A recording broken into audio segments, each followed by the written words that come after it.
O Diyos aming Ama, ang lahat ng nilalang ay marapat na sumamba sa iyo. Higit sa iyong mga biyaya, sinasamba ka namin dahil ikaw ay ikaw. Lumalapit kami sa iyo, dakilang tagapaglikha, nagsusumamo at humihingi ng kapatawaran. Kami ay nagkulang at nagkasala. Patawarin mo kami sa katigasan ng aming mga puso. Turuan mo kami at dalhin sa inyong kalooban. Tingnan mo kami ng may awa at kahabagan. Hilumin mo po ang aming bayan, ang aming mga mahal sa buhay, kaibigan, kapitbahay, karatig bayan, ganon din ang aming mga kaaway sa pandemyang kinahaharap namin sa COVID-19. Isama niyo na rin ang mga may sakit sa iba't ibang karamdaman. Panginoon, balutin mo kami ng inyong kaluwalhatian. Itago mo kami sa lilim ng inyong mga pakpak laban sa anumang kapahamakan o wala sa oras na kamatayan. Kristo, ang tinapay ng buhay, alalahanin niyo po ang mga namumuno sa aming bansa, ang mga ilaw at haligi ng bawat tahanan, at mga kawani na nagtatanggol sa aming seguridad at mga frontliners. Batid mo, Panginoon, ang mga dinaraanan at bawat ganap sa aming buhay. Espiritong Banal, aming tanggulan at gabay, imulat ang aming mga mata at ipakita si Jesus ang Panginoon at tagapagligtas, ang nag-iisang katotohanan at tanging daan tungo sa Ama. Wala nang iba. Purihin ka, o aming Diyos. Ang presensya mo ay tunay na biyaya ng aming buhay. Ito ang aming samot panalangin sa pangalan ni Jesus, Kordero ng Diyos na nag-aalis ng kasalanan ng mundo. Amen.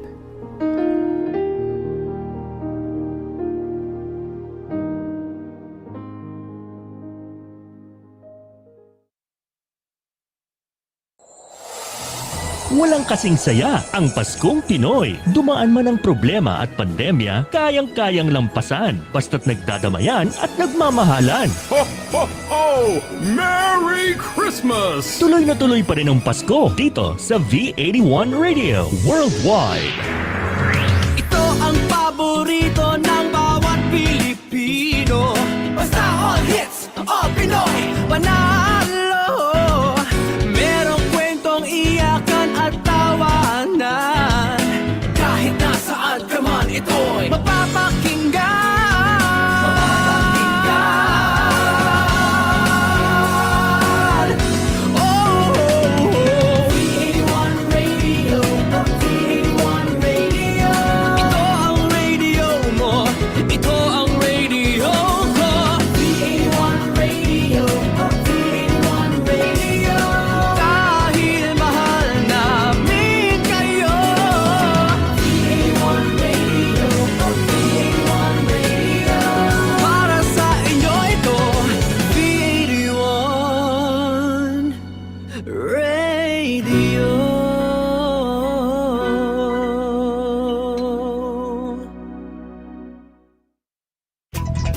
The views and opinions expressed in the following program are those of the program anchors and producers and do not necessarily reflect the policies and position of this station.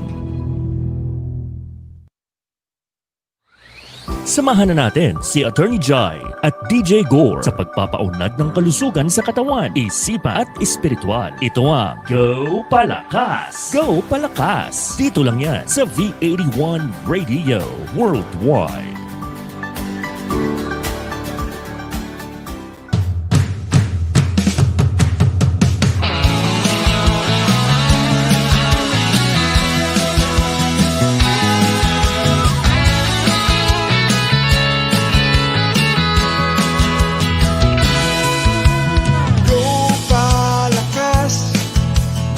Katawan, mapayapang isipan, Gopalakas.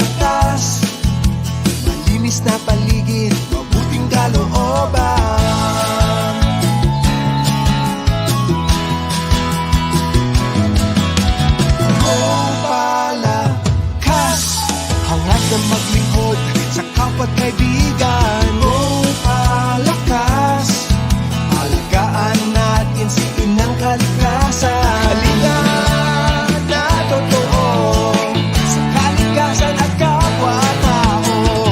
Di sa buhay natin ito. Gopala,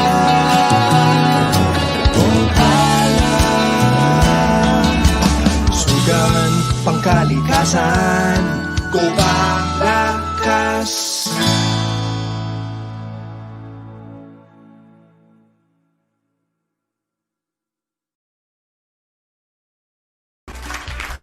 Ayan, magandang umaga sa inyong lahat and welcome back.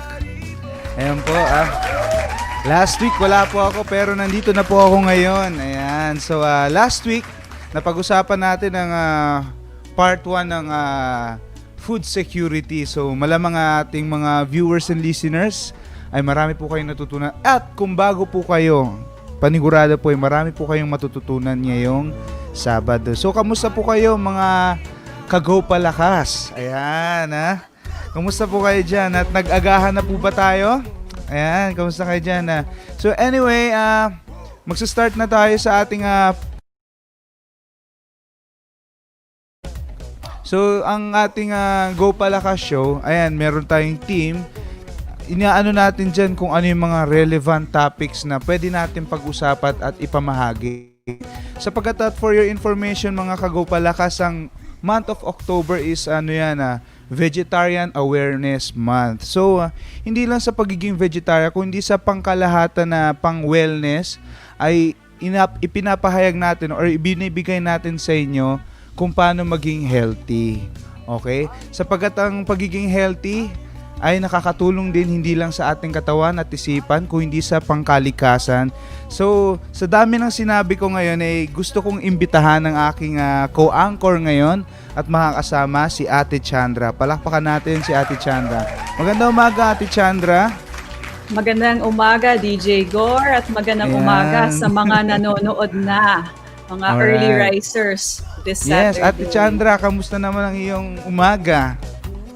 Okay naman, medyo malamig-lamig ang panahon dahil Yes. maulan. So medyo maganda ang umaga natin ngayon.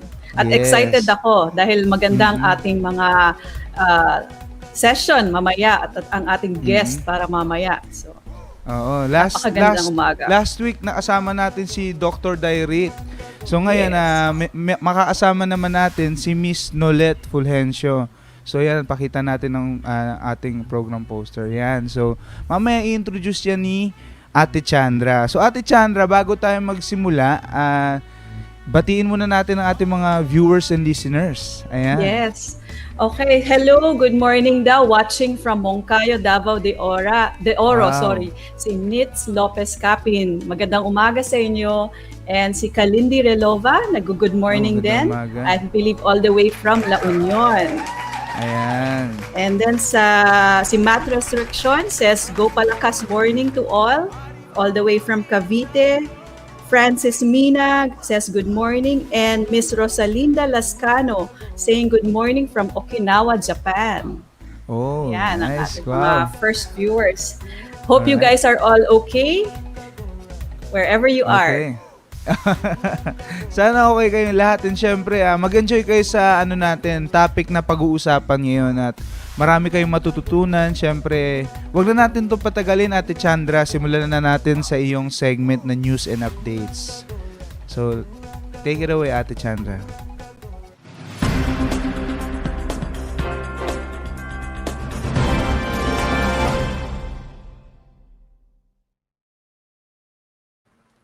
Alright, sa ating balita ngayong umaga, ayon sa SWS survey na nirelease last month, ang ating bansa had its highest hunger rate since 2014, with 7.6 million Filipino households na nakaranas ng involuntary hunger in the past 3 months.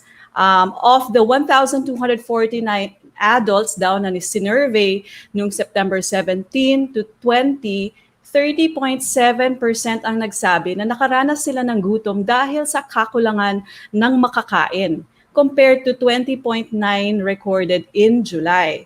And out of the 7.6 million families, 5.5 million daw na pamilya ang nagsabi na they experience moderate or moderate hunger or only once or a few times in the last 3 months, habang an estimate of 2.2 million families experienced severe hunger or palagi during the same period.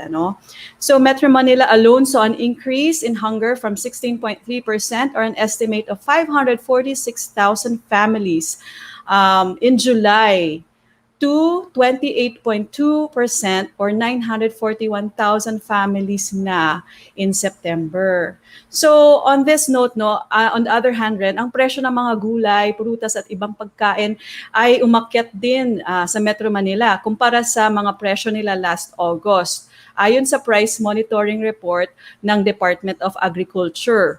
Umakyat daw ito for the month of September and October dahil sa kakulangan at sa challenges ng pagtransport ng available supply. Meron namang supply pero yun nga may challenges pa rin. So of the 20 fruits and vegetables being monitored by the DA, 11 ang recorded na umakyat tulad ng sitaw, talong, kamatis, bagyo beans, pechay, red and white onion, bawang, saging, papaya at mangga. Ang kalabasa, repolyo, luya, sili at kalamansi naman daw ay bumaba. So kaya naman ang urban agriculture, ay ini-encourage talaga ng DA, para ma-improve ang ating access sa healthy and affordable food, lalo na nung nagsimula ang pandemya. Mga ibang bansa tulad nga ng Singapore, who import more than 90% of their food, also recognize na homegrown food via vertical and rooftop farms has become a necessary investment. So bago pa nga nung lockdown, meron na actually mga proyekto tulad ng Good Food Farm na nasa Barangay Ususan, Taguig na nagpapatunay na posible ito. Okay, they're located beside a building in Pamayanang Diego Silang, and the farm takes up about 300 square meters of space in a place na you'd never think to find such a garden nga daw. And it is handled by 30 volunteers, mostly women, from the surrounding community and mga outskirts ng barangay. So since it was launched down in January of this year, the community has not sold much of its produce as the farmers were still being trained. They were new to farming and tinatrain pa sila during that period. Pero nung lockdown, nung mid-March, the project daw became a blessing, syempre for the residents, because it was a sustainable source of food for them. Nakapagtanim sila at nakapag-harvest sila ng iba't ibang varieties of vegetables like kamatis, okra, eggplant, sitaw, mustard, pechay, ampalaya, lettuce, at bell pepper. So aside daw from sa mga gulay, naka-harvest rin sila ng mga herbs and spices tulad ng basil, tarragon, oregano, roselle, gotukula, at lemongrass. So, ayon nga daw kay Malu Furio, Good Food Farm President at isa sa mga residente, they are all set to replant and are expecting vegetable seeds from the DA.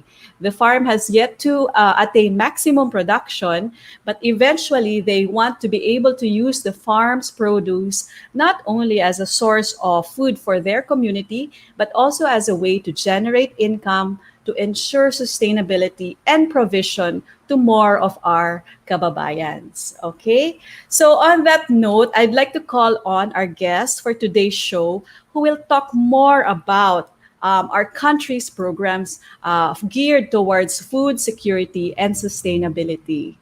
She is a public administration graduate of the University of the Philippines, Diliman, and she has been with the Department of Agriculture for about 20 years now. All right, mainly with the International Affairs Division, and even had a brief stint at the office of the Secretary. So she has been assigned as Assistant Agricultural Attaché at the Philippine Embassy in Brussels, Belgium from 2010 until 2015, and again in 2017. And she is now posted as the Agricultural Attaché at the Philippine Embassy in Bangkok, covering the ASEAN region. So it is with pleasure that we welcome to the show Ms. Nolet Fulgencio. Hi, good morning. Good morning. Hope you are okay there in Bangkok. Yeah, Very okay. It's raining now, but no worries. Pareho dito, pareho lang, no, yung ating weather. So we're so happy that you have that you're joining us today, ano, kasi today's topic is something na talagang it's on each and everyone's mind, and marami kayong programa sa inyong ahensya, no, na talagang makakatulong dito. So let's get started, and if you don't mind, I'll go straight to the question, ano, about tell us about what the DA is doing currently, or what are the programs currently happening to help our mga kababayans with this issue of food security. Currently, the Department of Agriculture is implementing the Plant program. No, the Plant program, it is also called the Ahon Lahat Pagkaing Sapat Laban sa COVID-19. This was initiated as a response of the government to the challenges brought about by the COVID-19, no? Kasi talagang ang laki ng impact ng COVID-19 sa day-to-day life natin, sa ekonomiya, na-disturb niya yung global food systems, tapos all of a sudden, ang food security naging priority siya ng lahat ng bansa. So ngayon, napagdesisyonan ng Philippine government na magbigay ng karagdagang pondo sa Department of Agriculture para nga i-implement ang Plant program. Next slide, please. So, gaya ng banggit ko,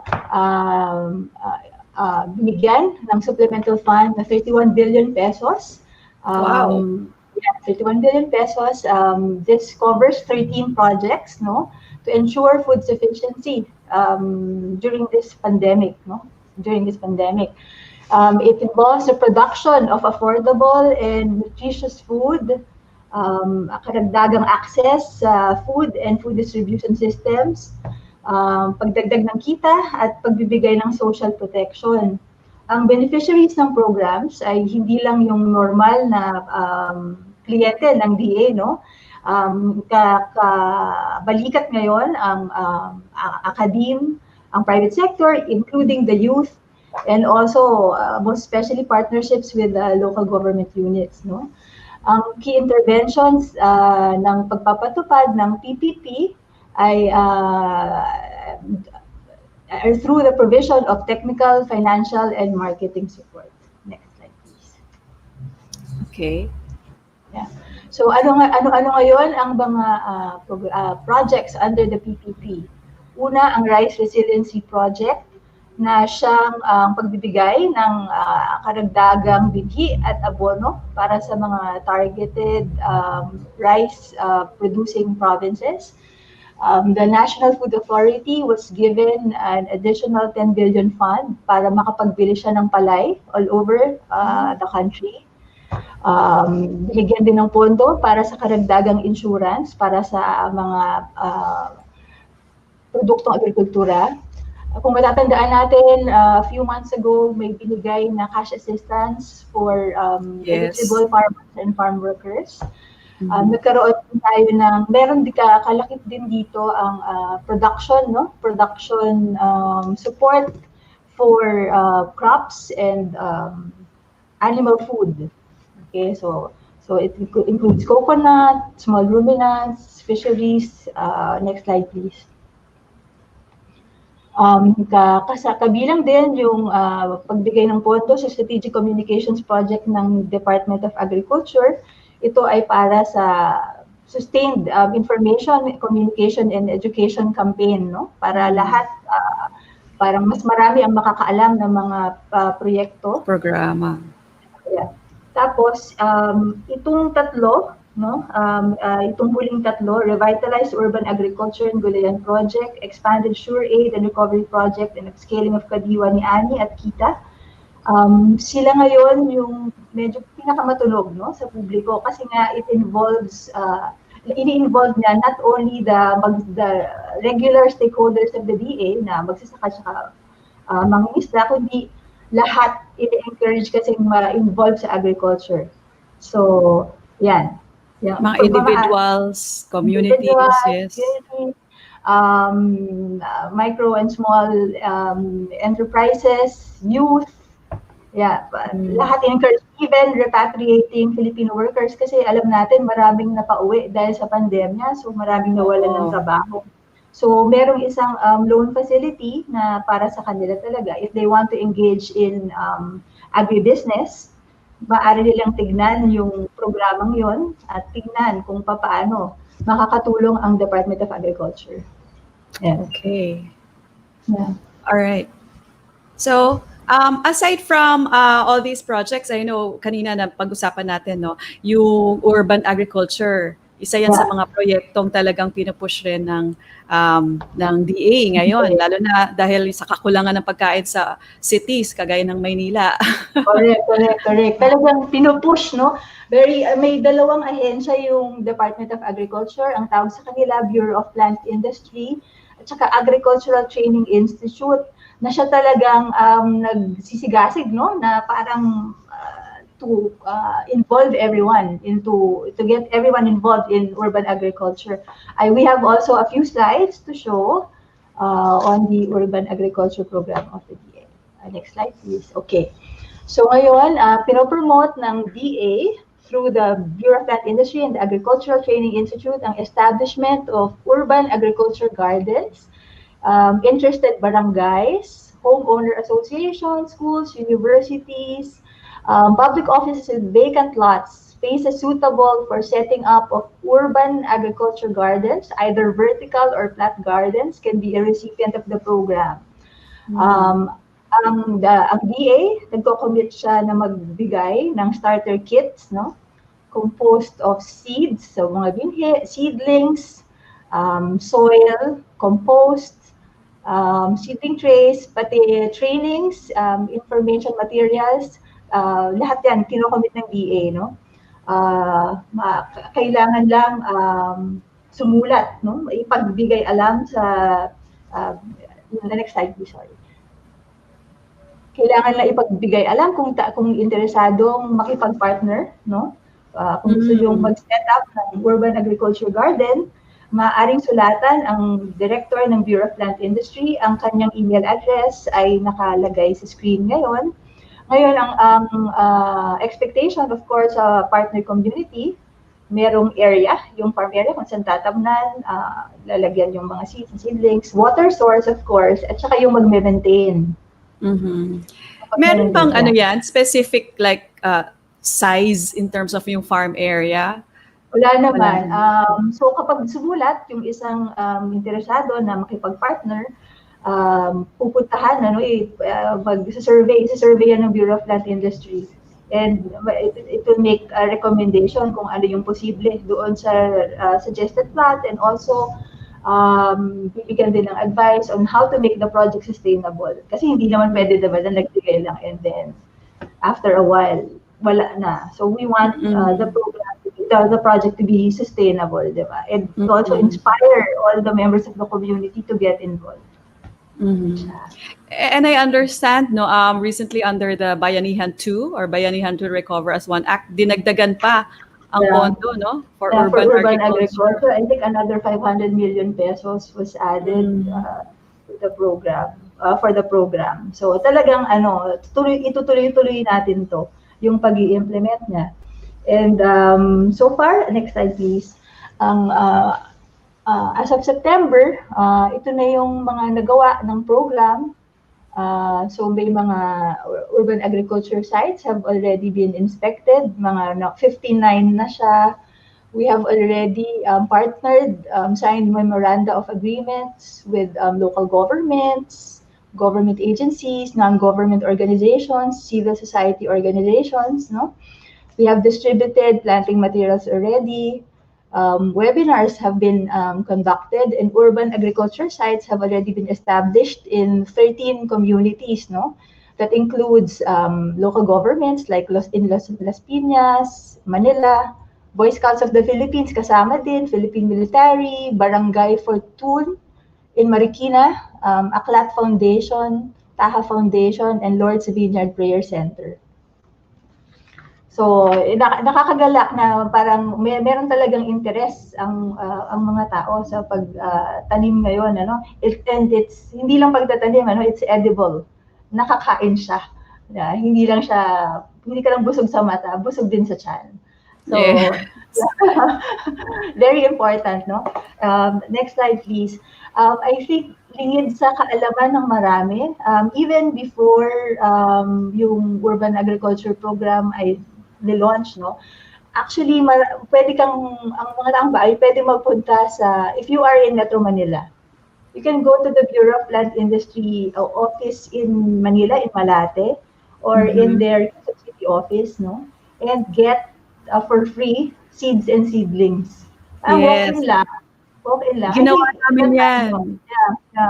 It's, Ginawa namin yan. Ito nga, meron ako. Diba, I don't think a lot of people know about this, but this has been a service that has been available for a long period now. So I think napapasalamat ako for this opportunity that we get to disseminate this information to all your listeners here. So if you're in Metro Manila, there are 2 locations, or you can also have your seeds and seedlings picked up, no? You can book a courier, your choice of courier, but before that, you please call muna yung hotlines ng BPI Malate at Quezon City para to make sure na coordinated ang pag-pick up, no? Yes, Kasi din okay. yun.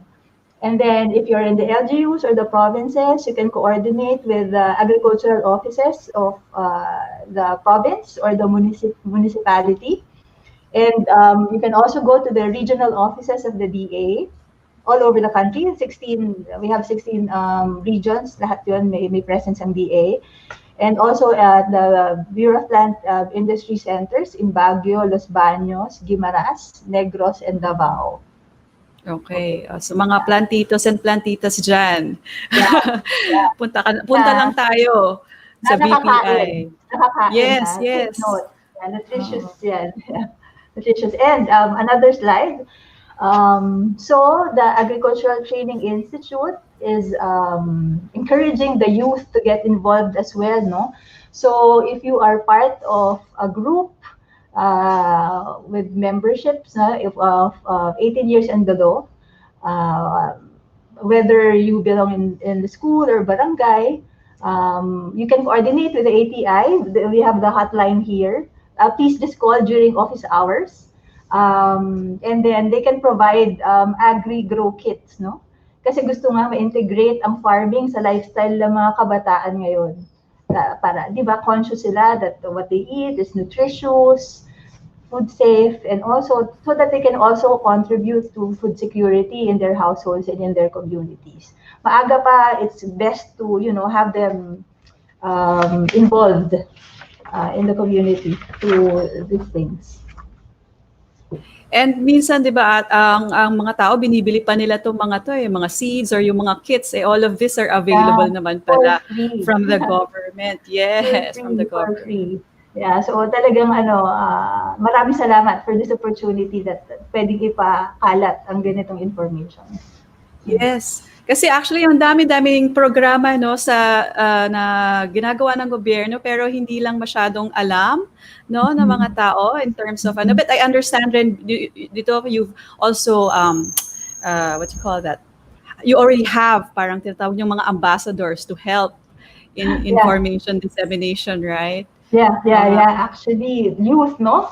So far, the DA got 2 ambassadors for food security in the names of James Reed, which he was very popular, no? Parang ganyan. And then also Cherry Atiliano, who is operating a farm school in Marinduque. Oh, wow. Okay. So on that note, so yun nga, daming programa. What are the other programs pa that our mga kababayans can tap into in terms of agriculture? Okay, we have also available training programs, no? We can also show the slide. So the Agricultural Training Institute is the training arm of the DA. So you can visit the link below, no? So they have entrepreneurship trainings, youth agripreneurship trainings, production technologies, farmer feed schools, livestock school, extension program for agriculture. Next slide, please. They also have e-learning sites, especially now, kasi maraming, di ba, hindi makaalis ng bahay, or even those na nasa abroad pa, they wanted to learn. I think itong program na to, they give certificates, no? But you have to register. Oh, okay. You have to register. So, you can just visit this link. And marami siya, no? So, for crops, livestock, sustainable agriculture, and then 23 of the courses are related to urban agriculture. Ang dami, ano. Yeah, I Talagang, encourage everyone. thrust talaga. Oo. Yeah, I encourage everyone. Magandang opportunities. And also, if you have time, you can also visit the social media pages, no, of the ATI or the BPI in Facebook or in Twitter. Actually, makikita nyo doon minsan may mga announcements sila, may webinar sa ganito, may show sa ganito. Ang daming opportunities to learn. Di ba? Yung parang, kahit nakaupo ka lang, di ba? You can learn something there. Yeah. Kahit hindi ka makaalis ng bahay, pwede pa din. Di ba? Oo naman. And then, So lalo na ngayon, e-learning is parang sanay na lahat na matuto or mag-ano online. And yun nga, dahil wala masyadong magawa, talagang nagsisigasig ang mga tao na mag-aral ng mga panibagong I mean, you know, skills. I'm sure Netflix is really popular, no? Pero this time, diba, we can also choose to learn, diba, while we're at home, diba? Ano pa siya, parang pwedeng pagkakitaan, diba? Added knowledge na pwede mong pagkakitaan. Yeah, tapos pwede maganda sa katawan kasi ano siya, parang kumbaga pagkain, di ba? Food related. Yeah. Okay. And then, yung mga ibang may mga other programs rin kayo in terms of helping out, di ba? Yeah. Sa mga small and medium enterprises. No, we have loan programs also, no, available. Dahil nga sa COVID, alam ng DA na maraming naapektuhan na micro and small enterprises. So kung ang inyong enterprise ay isa sa mga naapektuhan, maaari kayong mag-apply, no, for a loan up to 10 million pesos per borrower.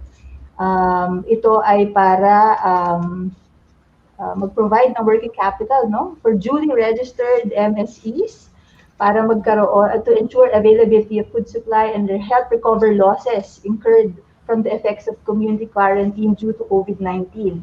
So up to 10 million pesos, zero interest rate, payable in 5 years, and the loan will be released through government financial institutions or non-government financial institutions. No, I would just like to point out kung ano yung requirements. Just briefly.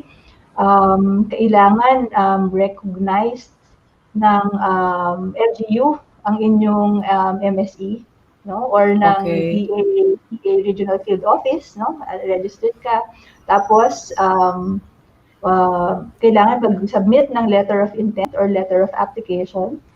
May board resolution dapat that you intend that your group intends to submit a loan application, business plan, of course, a business plan, and copy of certificate of registration and financial statements. So if you want to apply, you just go to the ACPC website. It's www.acpc.gov.ph. ACPC. Yeah, Agricultural Credit and Policy Council ang tawag dyan. Okay.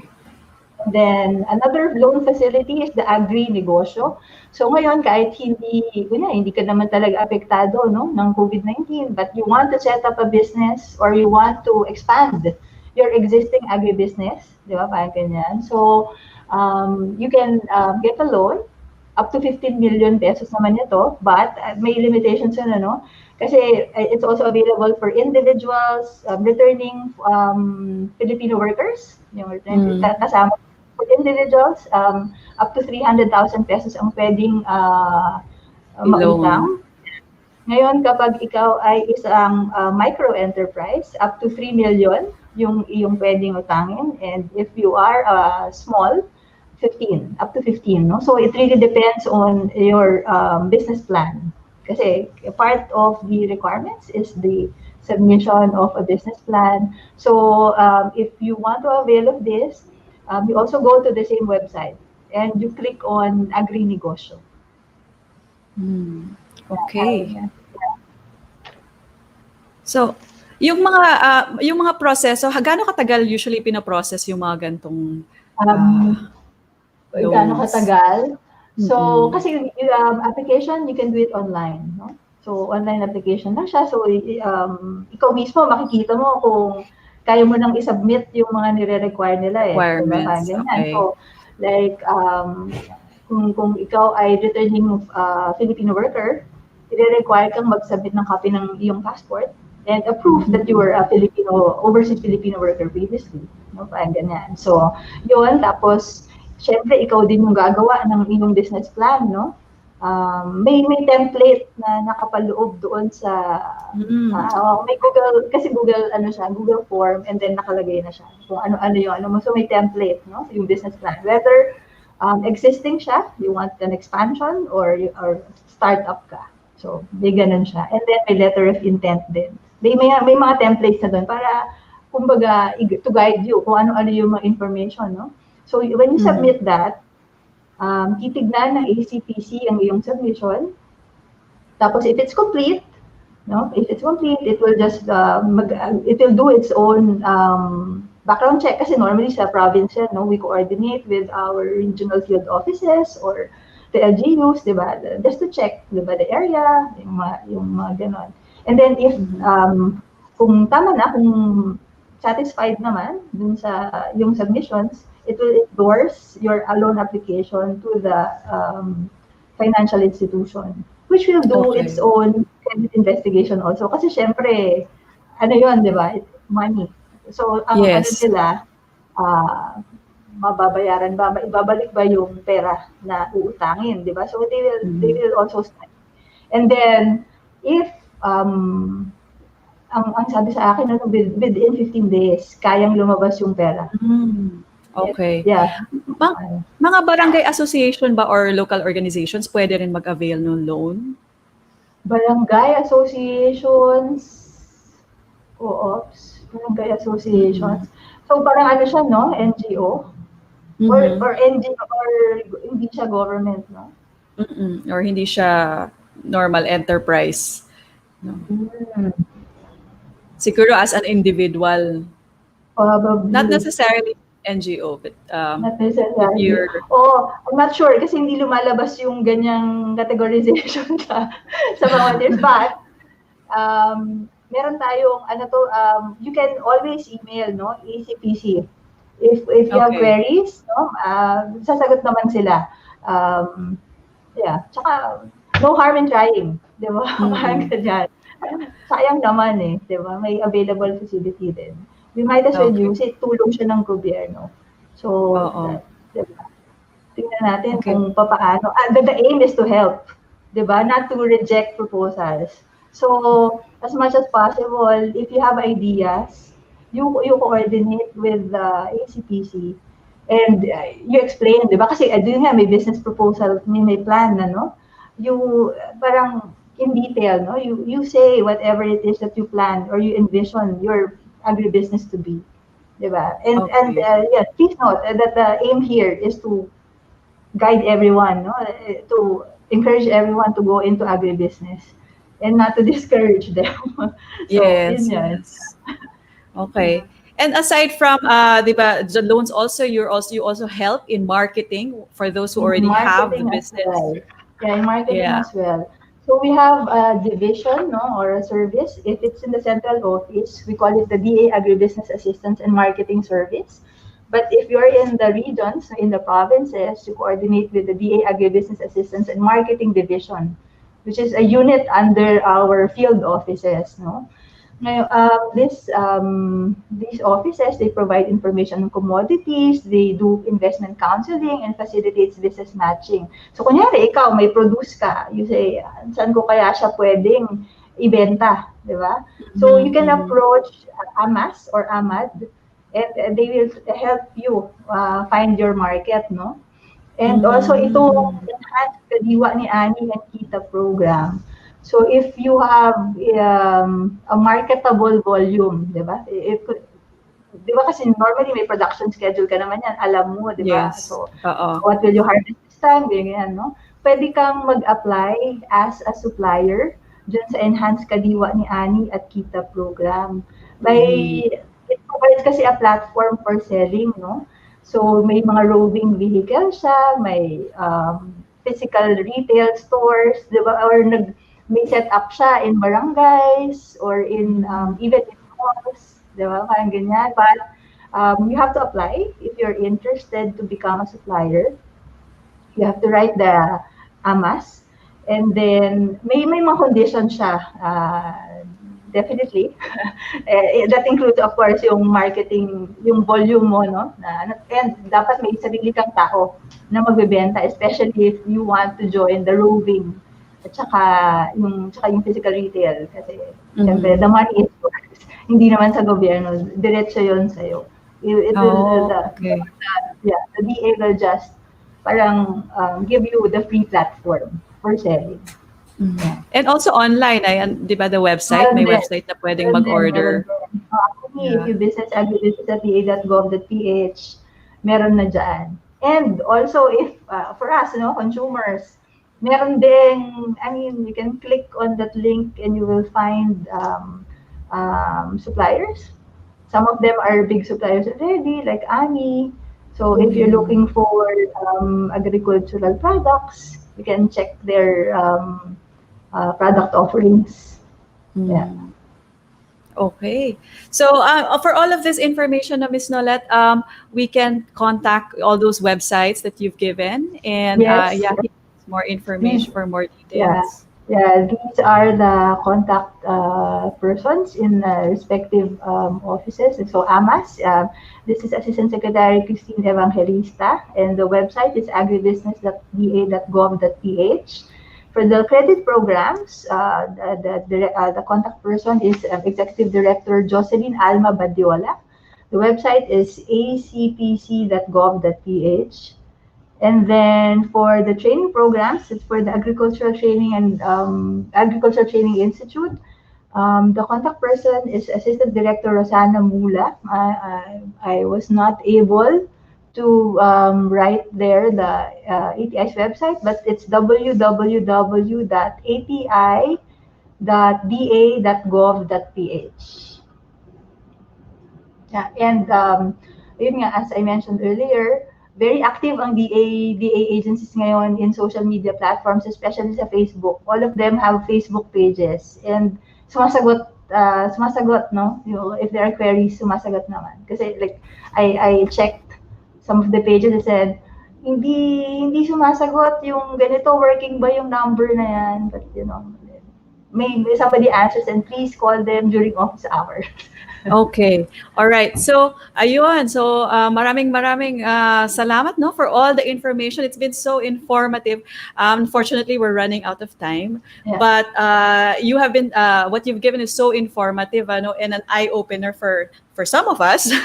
Okay. And we hope that yun nga, yung mga kababayan natin will take advantage of these programs, no, and also help share and let other people know more about them. Follow the various Facebook pages or Twitter pages that Ms. Nolet mentioned, and ayun, para we can know more, and let's do our part also in sharing them to more people.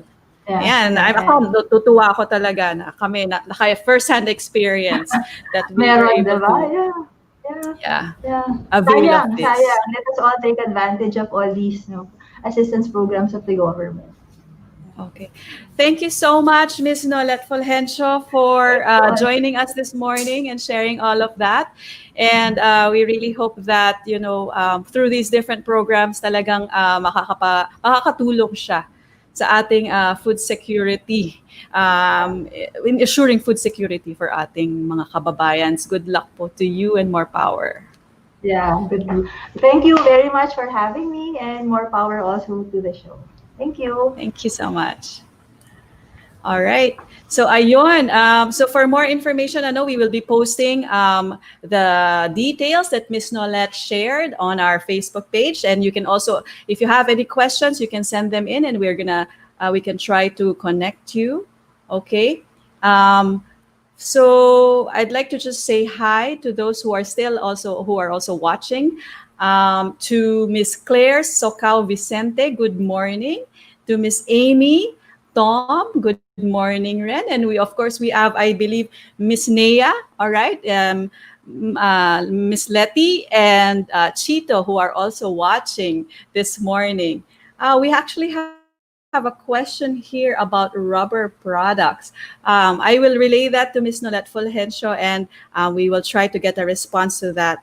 And over to Facebook, we also have Jiva Jimenez all the way from the USA saying, good morning, Gopalakas. Thank you very much. Watching from Texas. Ma'am Iaris. And also, si Sir Rolly Pagaspas po ay nanonood. Magandang umaga po, Sir Rolly. All right. So before we go to the next segment, we'll take a short break first. Please don't go away. Pangkalusugan, pangkalikasan, Gopalakas.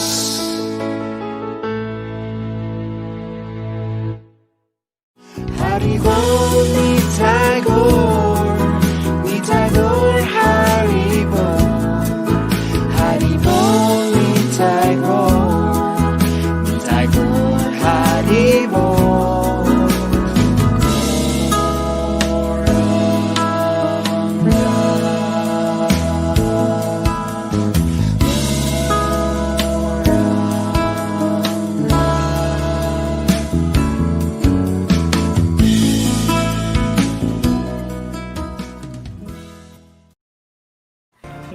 Ayan, so magandang umaga ulit at nagbabalik po tayo, no? Ayan, Harbol, Ate Chandra. Hello, Gaur. Nawala si Gaur. Medyo... Ayan po, hello. Kamusta Ayan, na po ayan. ating interview? Kanina medyo nawawala-wala ang ating internet, no? Oo. Pero I'm sure our viewers and listeners were able to digest, okay? O na marami tayong natututunan sa ating recent Oo. segment mula kay Ate Chandra and Miss Nolet. Napakaganda nung interview namin, Gaur. Ang dami niyang na-share ng mga programa ng DA na Yes. available sa ating mga kababayan, including yung mga umuuwi galing sa ibang bansa. Yes. Actually, Ate Chandra, yung nabanggit niya kanina na naghahanap tayo ng iba't ibang ambassadors, right? I want to be part of it actually, and I want to encourage din yung ibang kabataan, no, na mag-join tayo kasi magandang opportunity to para sa atin, hindi lang para sa pangsarili natin, no, kundi nakakatulong din tayo sa ating community. Hindi lang sa Correct. ating community kundi sa buong kalikasan, Bansa. sa ating paligid. Ayan. So, Okay. for more information, ayan, huwag na natin patagalin. Let's proceed to our next segment, The Living Wise from La Union. Yes, we'd like to call on Tito Toby, Tito Marisa, and Tita Socorro.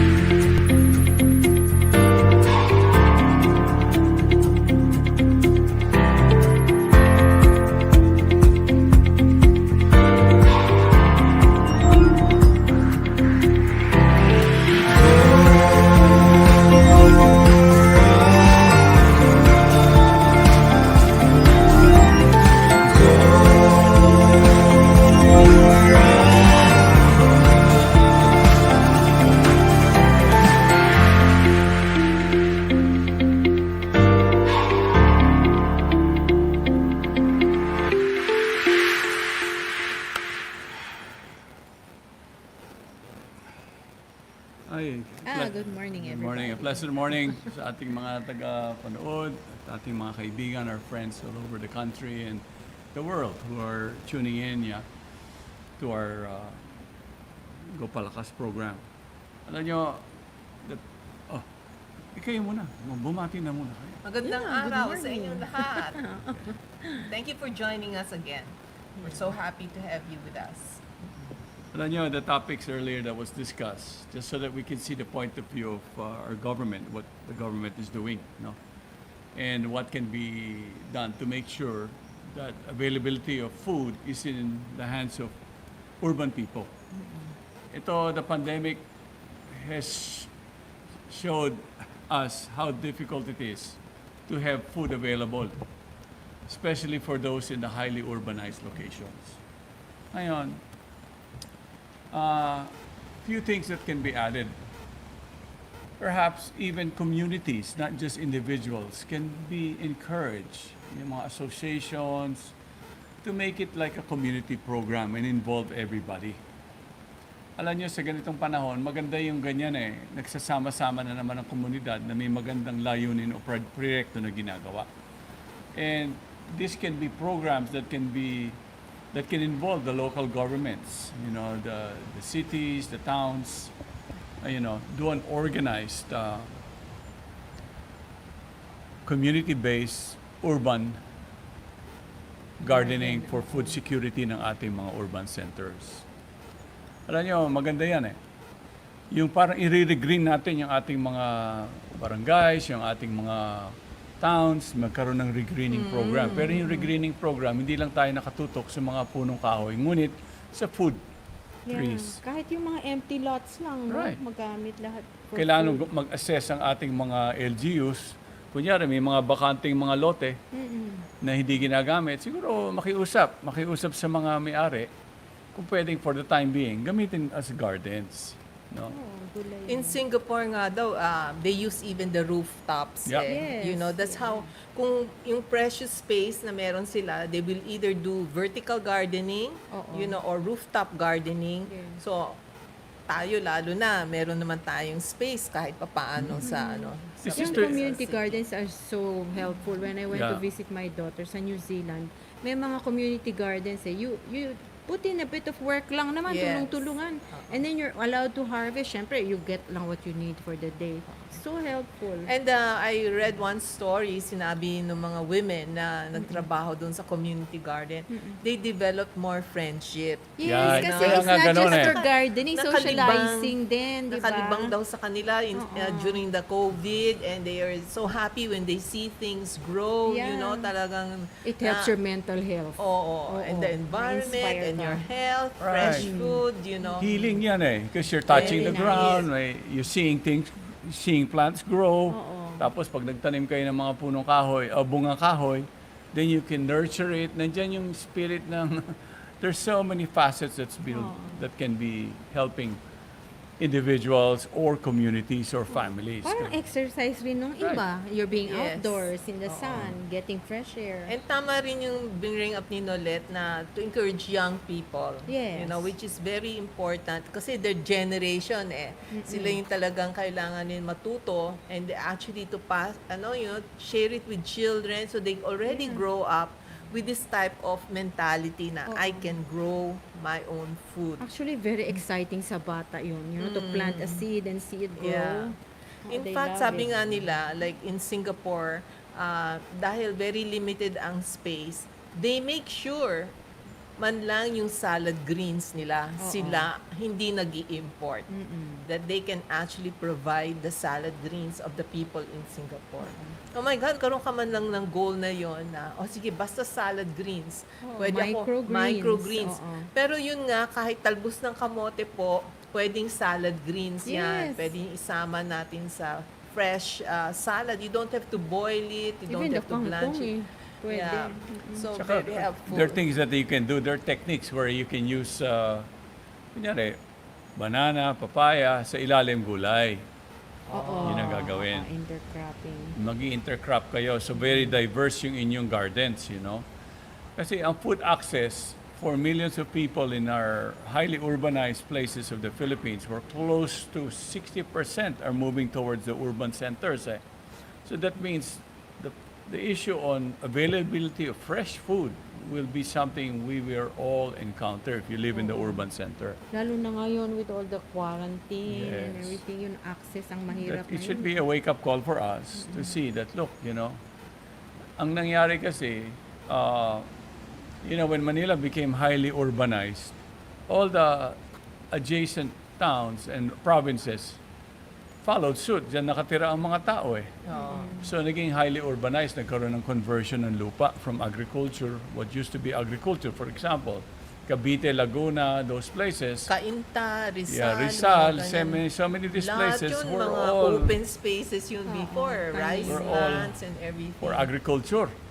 So accessible, malapit sa main urban center. But today, nakita natin na we're very reliant on food that has to be brought and shipped and From far away. From far away. With the pandemic, lockdown, hindi ba nagkaroon ng cut down in transporting? Hindi ba naka-quarantine din yung Closed mga ang truckers? borders. right, kaya ganyan, So, lessons learned natin diyan that we should plan things out. Sa master planning ng mga towns, barangays, we should encourage the leadership or organizations to organize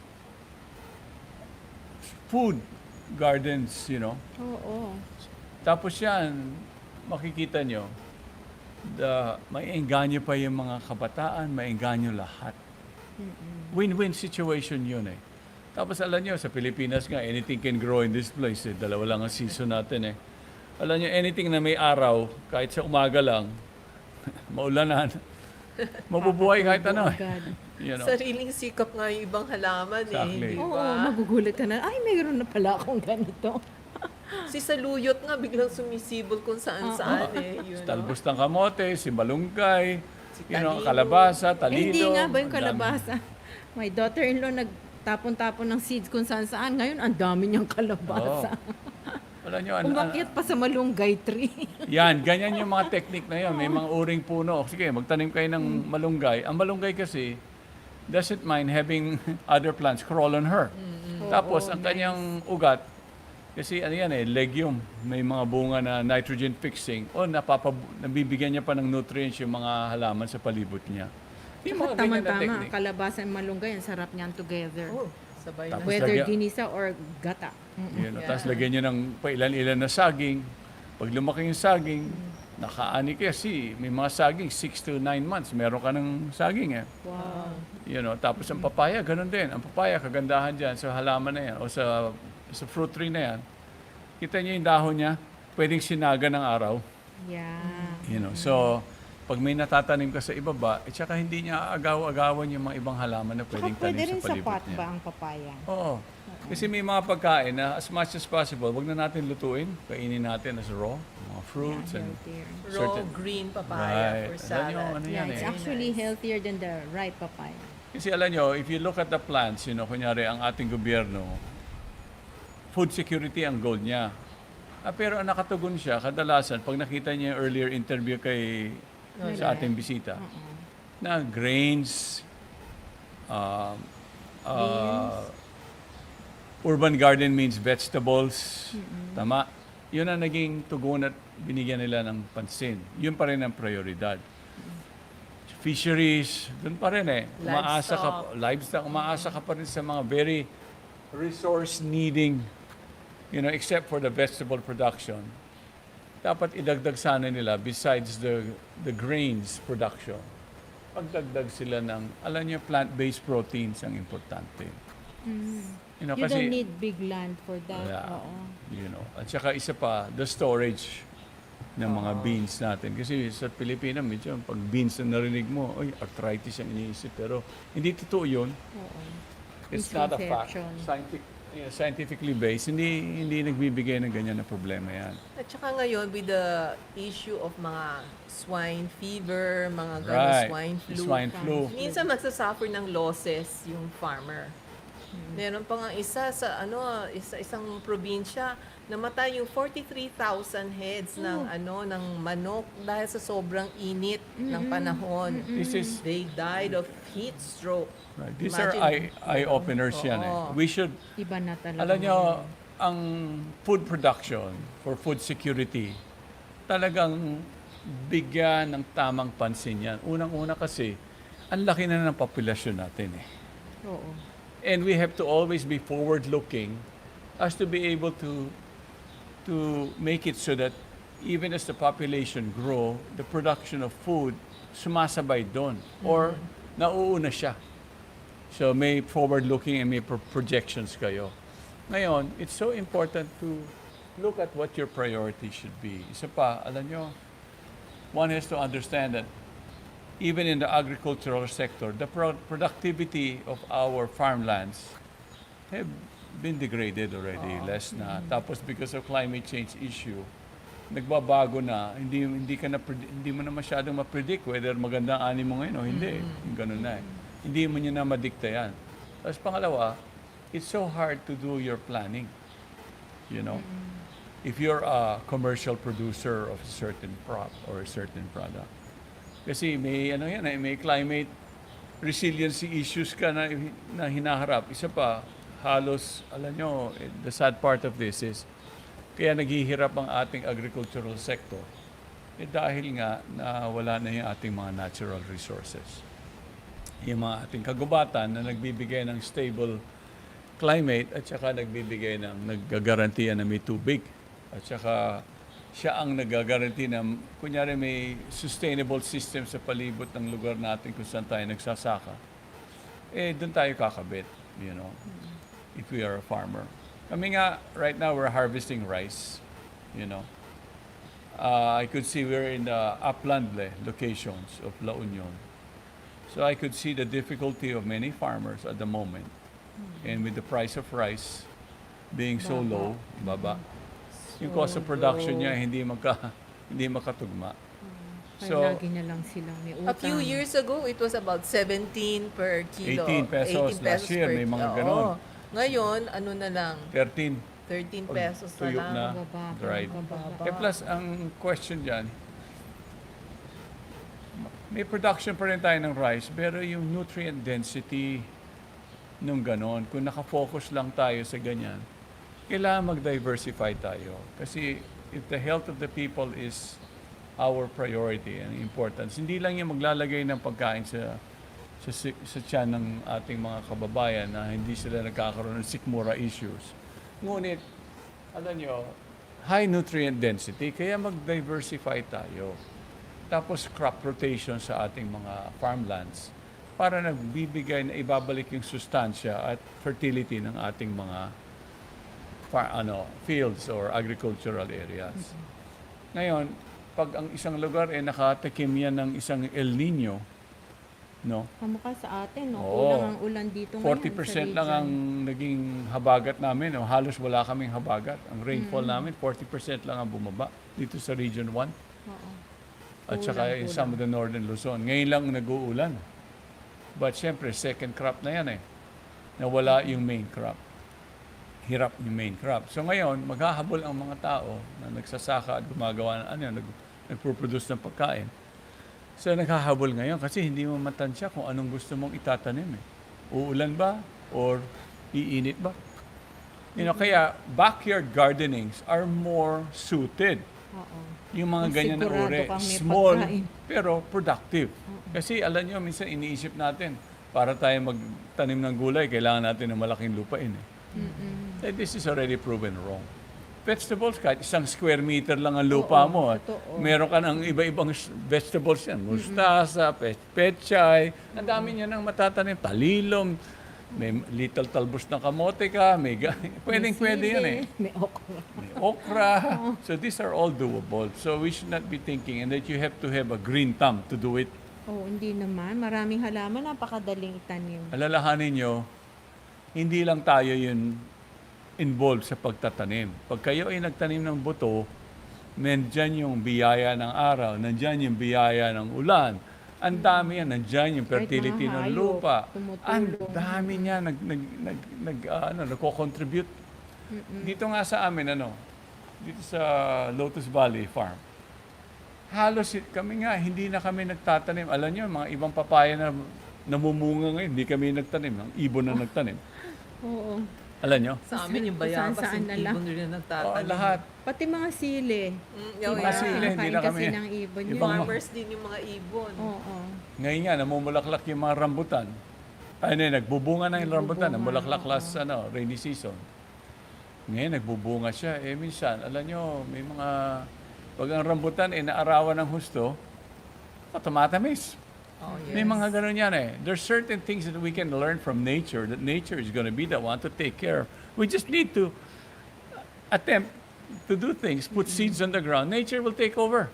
There's, hindi na masyado minsan yung intervention ng tao na kailangan, we have to keep intervening with many things. In fact, that's what's been found out by scientists, di ba? They talk about regreening. And they realize, pag pinabayaan natin, mas madaming tumutubo. Nature helps us Yes, actually. It's a not lot. just We need our nature. effort, And Actually, so, it's our intervention minsan that we get in the way. and I think right now sa pandemic, because a lot of people became plantitos and plantitas, they can figure out na kaya pala nilang bumuhay ng mga halaman, mag-alaga ng halaman, ganun. Yes. So that's a natural, caring attitude towards plants. And sabi nga, puro naman kayong mga ornamentals ang may nag-complain Plant na gano'n. something But edible. yung edible, yes, we can do both. Yes. Actually, kasi maganda rin purifier sa condominiums yung mga yung mga ornamentals. They're Ano yan eh? beautiful yung ibang Meron yan yung halimbawa, arrowroot. edible, They're beautiful, edible no? landscapes. Edible landscape. Ito, ginagawa That's what natin I yan, like. yung sa mga kaibigan ko. I encourage edible landscapes. You know? Pag na siya, may landscaping na, maganda natin tanawin, pero may pagkain pa. Meron pang ang libro, yung Oops, Don't Throw Away Those Weeds. Yeah. Hindi ba? Don't Yun. throw those seeds, Yung other weeds away. Yung mga weeds na, yung iba nakakain talaga, Biro mo, sariling sikap, lumalabas sila, o pitas-pitasin lang po, tapos pwede nating iluto yun. And there are, alam nyo, And some are even medicinal. Hindi alam nyo, lang there's siya something now edible. we totally disregard or we don't know about it. Edible ferns. 70% of Philippine ferns found growing on the undergrowth, Tag-ulan, maraming They're edible. ferns. Mm. Even the bird's nest, nakakain. Yung fern na yun. Gourmet. Ang daming yung mga ganyan eh. So these are things that can make your area looking okay and relax, Tapos, alam nyo, may pagkain naman kayo tinatanim. Tapos pag nagutom na kayo, sige, kainin nyo na yung fern plant. Yun. So it is, Ano lang naman, the young shoots yan. Oo. Don't kill the plant. so kanina, yung statistics na this is a big concern that we are unable to, there are people who are going hungry. Not just individuals, but families. Now, here are, heartbreaking. on a more serious note here, alam nyo, there's certain things that we have to look upon or look at. Kaya nga yung food nutrient density ang importante. Kunyari, you live in an urban area, access mo sa pagkain is very minimal. Alalahanin nyo, maraming pamilya sa Pilipinas, especially those yung isang kahig, isang toka, the mass-based people. Ang budget ng pagkain nila napakataas eh. Food is a Mahal priority. kasi sa urban area. So, we should also look into making it so that the food nutrient density na napamamahagi natin sa ating mga kababayan ay nagagarantiya natin. Kasi nasa urban center kayo, pag namigay kayo ng food packs, the question will be, sige, it will solve the hunger, but Momentarily. how good of how nutriently packed are this food that is being distributed. Kaya nga, this is reality for many of us. Titingnan natin na meron tayong ganito na issue. Alam nyo, kasi kung hindi, mangyayari, makakasakit kayo or the food that you're eating is Mahina yung immune system. so much processing takes place in it. So, this will make it so that, sige, hindi nga kayo magugutom, pero the problem will be, kasi on the end of the day, it's our cells that demand it, that need the nutrients. Hindi lang yung tayo kumakain, at least nabusog ako. No, we have to also always think, our bodies are made of different cells, and every organ has billions of cells, and these cells are the ones getting all the nutrients in chemical form that we are eating, that our body would need. Natural chemicals. Yes, these are natural chemicals. So now, kung ang pagkain hindi siya nutrient dense, ang issue dyan, magdadigest nga, there's digestion taking place, pero sometimes or many times you stress, stress your organs because the cells are not are not getting what it needs. It's a battery. We have Okay. a Can we little bit of a continue? technical problem, but shall we? Chandra, can you take this for now?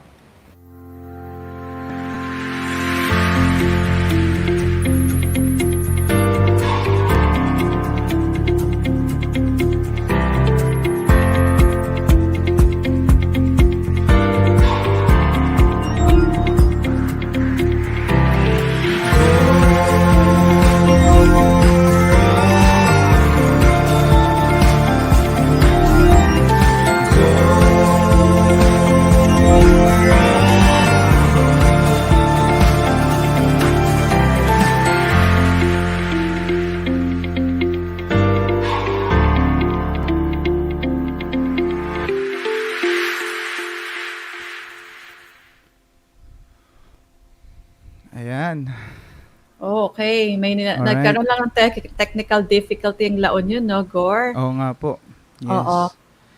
Pero habang inaantay natin na inaayos nila yan, gusto ko lang sagutin yung question ni Ma'am Nitz Lopez Capin. Go po, Nagtanong ate. kasi siya na dun sa place daw nila maraming stock ng rubber product. So gusto niya malaman kung kailan yung bilihan ng rubber. So nirelay ko po yan kay Miss Nolet and nagbigay po siya ng mga pwede niyong makontak dyan po sa Davao, yung Davao Regional Office.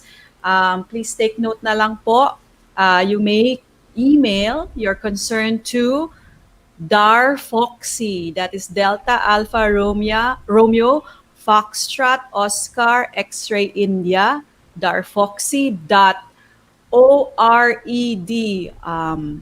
Oscar Romeo Echo Delta @gmail.com. Yan daw po ang Davao Regional Office at syempre pwede rin po kayo sumulat or kumontak dun nga sa binigay niya sa slide kanina. Yes. Sa agribusiness marketing support, yung marketing assistant. So asec.agri@gmail.com. Ayan. So Ma'am Nitz, pwede po kayong kumontak dun para i-coordinate yung mga stock na concern ninyo. Okay, Ate Gaur. Chandra, so habang inaantay natin sila, gusto ko lang din i-announce na yung ating organization na SIFCare and Science of Identity Foundation Care in Action na program, ay meron po silang art contest. Yan, for kids from ages 4 to 10 years old. Ngayon yung mangyayari at 1 p.m. So for more information, pwede po ninyong bisitahin ng Facebook page ng SIFCare. So nandun yung mga detalye, yung login details. So sana po makasama po kayo.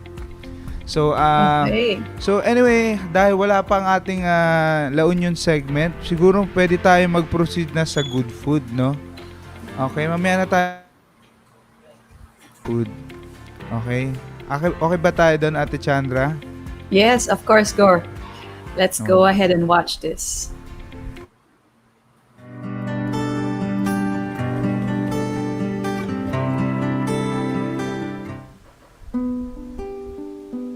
A healthy community starts at home. As mothers ourselves, we know that food nurtures and heals the body. Here on The Good Food, our focus is simple: to inspire you to eat and live healthier.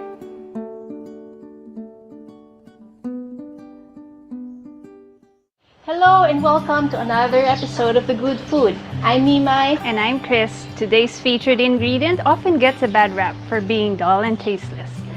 But if you prepare it the right way, then it could be incredibly delicious. Today is all about tofu. Tofu or bean curd is commonly used in a lot of Oriental cooking. Although it's originated in China, it has found its way across the globe and has become a favorite meat alternative for plant-based dishes. Aside from its versatility, it is also highly nutritious. Tofu is a good source of protein, fiber, vitamins, and minerals, without the cholesterol and saturated fat found in meat. In addition, Tofu contains the 9 essential amino acids, which are needed in almost every body function, including growth and development, health and repair, normal digestion, and providing energy for your body. Phytoestrogen, which is beneficial to perimenopause women, can also be found in tofu. Here is a recipe that can be served with different dips. This tofu seaweed recipe is loved by many as a finger food or viand. Here's what you'll need.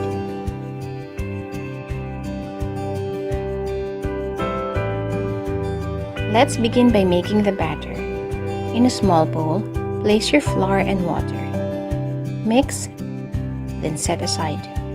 Cut your tofu lengthwise, then press down on a kitchen towel to remove excess water. Get your nori sheets, fold and cut into 4 strips. Tightly wrap your tofu with the nori sheet. Repeat with the remaining tofu. Heat your oil on medium-high fire. Dip the tofu seaweed in your batter and fry immediately. Cook until golden brown. Serve with your favorite dipping sauce.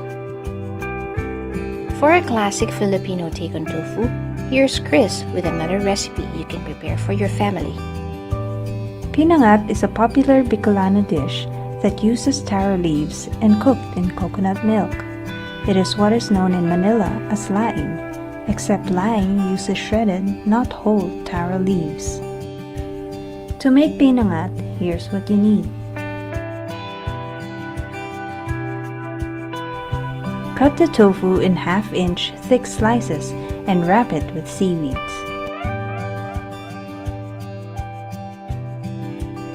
Wash and dry the gabi leaves and cut to size. Wrap each tofu seaweed in the leaf.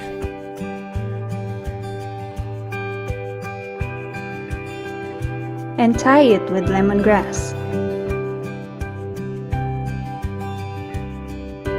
Set it aside. In a pan, sauté the garlic, onions, and ginger. Once it's ready, lower the fire and slowly add the coconut milk.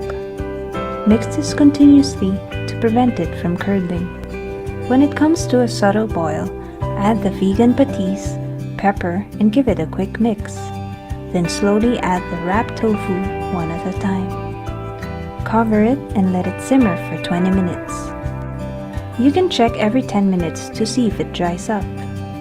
If it does, you can add more coconut milk or water. Try not to move it around as it will break. After 20 minutes, add the chilies. Cover this and let it cook for 10 more minutes. Ladle over hot rice and enjoy. Here's a tip. If taro leaves are hard to find, an alternative would be pechay, bok choy, spinach, or mustasa leaves. We have 2 more recipes coming up next week. Join us again here on The Good Food. Until then, bye!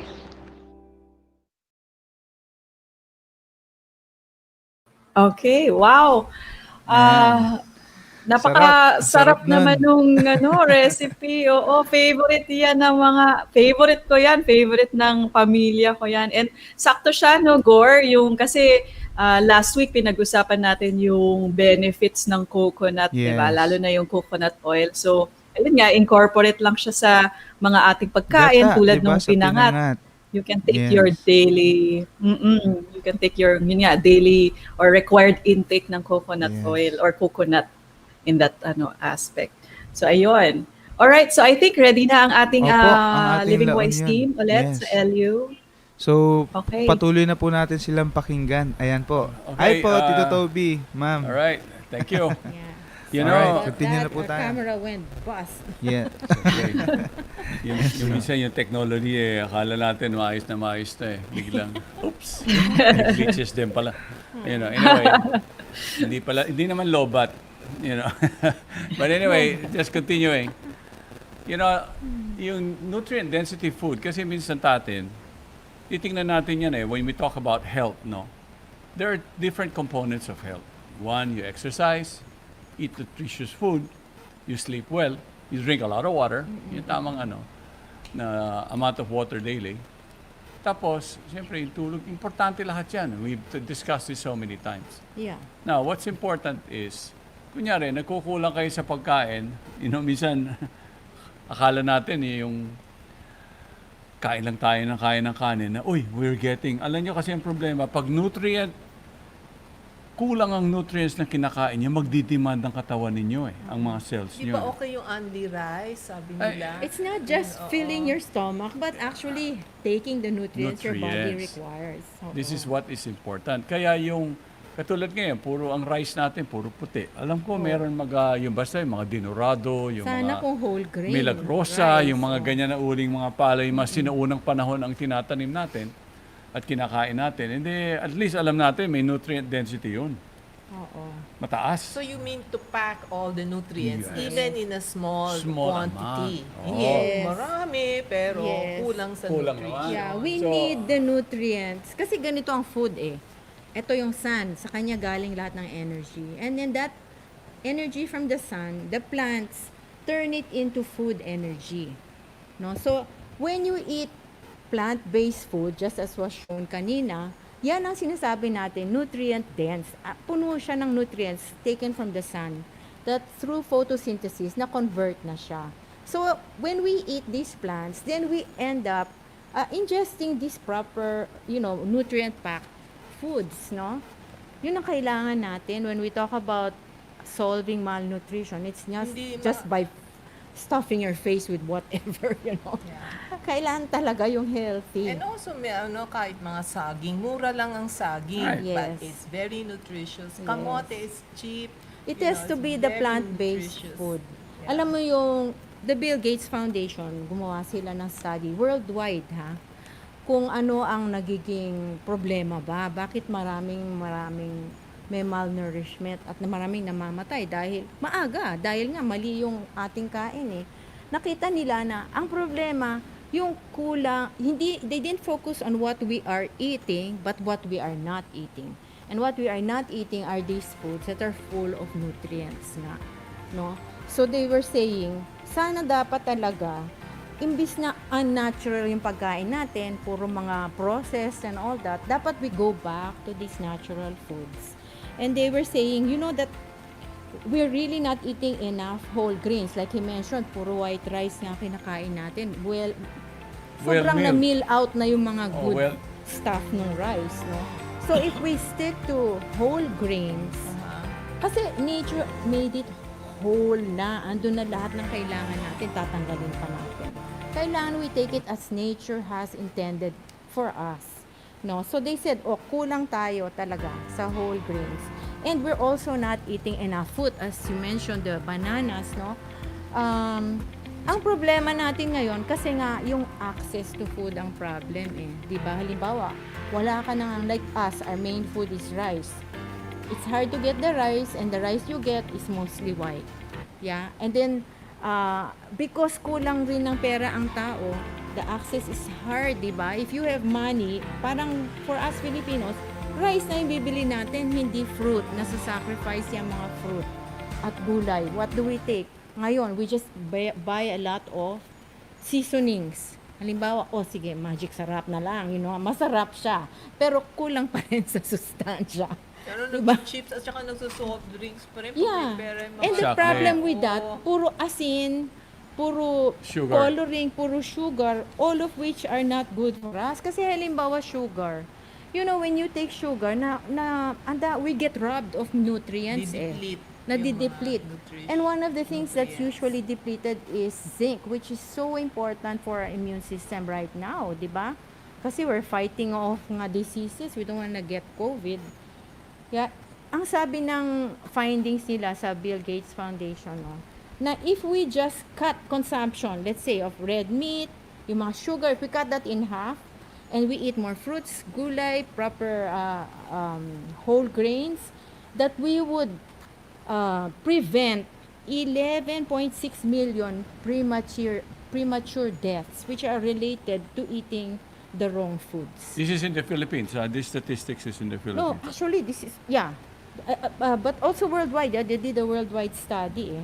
And then, aside from this, not eating this, talaga kailangan natin fresh fruits and veggies. But one factor that is a problem in malnutrition is our access to clean water. Alam naman natin, hirap na hirap tayo sa tubig, di ba? This has been an issue for so long. You know, ang tubig natin, we can just drink it from the tap, di ba? It's not clean. It doesn't look clean. It doesn't smell clean. Or they put chlorine, you know, to kill all the bugs in there. Or sometimes it has fluoride. No, all these things get in the way. And we really need fresh water kasi since our body is 60% water, almost everything relies on our having enough water. Alam nyo, our bodies cannot store water. We have to replenish lagi. No? Without water, hindi natin ma-maintain ang ating body temperature na tama.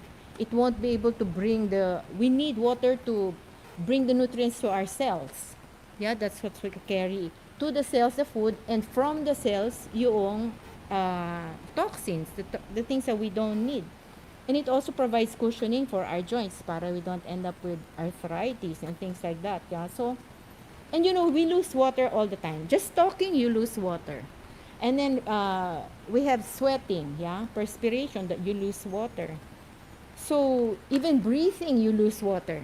Kaya don't forget, you have to always rehydrate. Kaya lang, yun nga, sana the government, aside from helping us with food, they do something really about access to water, to clean water. Ngayon, di ba minsan mas mura pang bumili ng soda kesa sa tubig. That's why people are buying more processed drinks. Yun nga. Parang, sige, soft drink na lang. Masarap pa, matamis, no? And this is not just a problem in the Philippines, yeah, worldwide. There are some places you have to buy water all the time. So these are things that we should, again, forward-looking tayo. The population is growing. And at a rate that's quite high, you know. That Lalo na our ngayon, our the COVID babies. biocapacities, the nature's capacity to handle the needs of people is already compromised. You know, from clean air to access to clean water, and what to speak of nutritious food. We're encouraging everybody to at least be a part of the solution. Diba? Those are, you see, it's on our hands also eh. The kind of life you want to live. Hindi naman basta umaasa ka na lang eh. And the choices you want to be making as to where are you going to raise your family, where are you going to live, where are you going to... May mga ganun na factors sa buhay. Alam natin, not everybody in the Philippines have that ability to be able to move elsewhere and restart their lives. No? Kung nasaan sila, there's a reason why they're in the urban centers because it is only in these areas that they're able to find work. Oo, jobs. You know? Eh dito, umaasa sila sa ganun. But yet, in times like this, na may pandemya, nakikita natin na you know, such lifestyle or such dependency becomes a big liability for ourselves and our family. And the community. Nakikita natin kano yung paghihirap and even our government's paghihirap. Na-imagine nyo, kung yung mga pondo na ginagamit natin o yung mga nire-release na mga pondo ng ating gobyerno at saka yung mga sariling gastusin ng mga tao, if we put inambag-ambag natin lahat yan at pinlano natin ng tama, sige, ibalik probinsya na lang natin. Bigyan natin ng laman yung balik probinsya na yan para maging maginhawa ang buhay sa probinsya. Yung nangyayari, stuck pa yung mga tao. Kahit yung ngayon, LSI. no matter what, nag-aani ang ating mga kababayan sa probinsya ngayon ng mga palay nila. Sila, basta meron sila na isatabi kagad. Yes. Na palay na gagamitin nila pang pagkain sariling gamit ng pamilya. Ngayon, yung excess niyan, yan ang sa kanilang binebenta. Yan ang kanilang, kumbaga, extra income nila yun. It's a system they have. Right. Store Kaya their food. palagi... But some are forced to sell because they have bills to pay. Pero hindi Mga sila, loans, one thing I can say, hindi sila basta nagugutom. Pag ikaw ay nasa probinsya at malapit ka May sa laban mga ka. halaman, you know, sa mga agriculture areas mo, may options palagi. Meron siyempre yung problema na sila yung nagmamigrate. Kasi minsan, parang may pagkukulang. Malaki talaga ang pagkukulang kasi nga walang gusto magsaka ngayon eh. Kasi walang income sa pagsasaka. This time, the only department that is making or that has a positive, kumbaga na, growth is only agriculture. 2% growth eh. Sa lahat, iba-ibang industriya, halos wala. Negatibo. but it's in agriculture kasi Food because of is the a need. pandemic, Oo. the demand of food naging mas nandyan. Bumibili talaga ang mga pera ng taong hinahawakan nila para pambili ng pagkain. Oh, yeah. Essential kasi. Tunay Essential. talaga, real You know, need. tubig, pagkain. Ngayon, these are very important to understand. Pero sinasabi nga ni Chandra sa news kanina, na pag ngayon tumataas daw yung presyo ng gulay. Ngayon kami na nagpa-practice ng plant-based diet, for years may strategy namin. Basta rainy season, May sistema. avoid buying, yung mga ampalaya, yung mga talagang off-season na nasisira sa ano. We stick to toge, we stick to beans, we stick to tofu because ang mga prices niyan is actually stable. There are always gulays that are cheaper than the others. Maraming gulay sa You know. sa tag-ulan. Marami talagang gulay. Oo. Maraming nabubuhay. Just have to be practical. Alam nyo, for example kami, dalawa na lang kami sa farm, no? At saka some people that work with us. Alam nyo, ang aanihin namin na palay, nasa aabot ng, it's a 2-hectare rice area na upland. Ang aanihin namin ngayon, siguro aabot ng mga 180 kabans to 200 kabans of palay.